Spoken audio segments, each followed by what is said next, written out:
See Arsenal. Yeah. Oh dear, it's been a right long time. Alright. Alright, dear. So how is it? Alright, you're going to meet us today. Okay. Where exactly? Alright.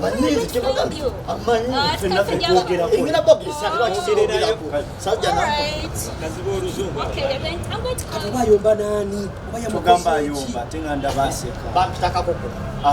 What are you talking about? Caprain. What is it? Caprain. I don't know Oluganada. What are you talking about? What are you talking about? What do you want? What do you want? What is it?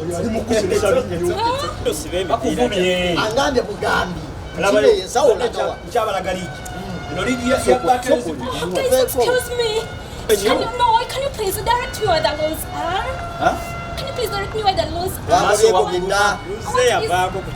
want to eat myself. I want the toilet. Where are they?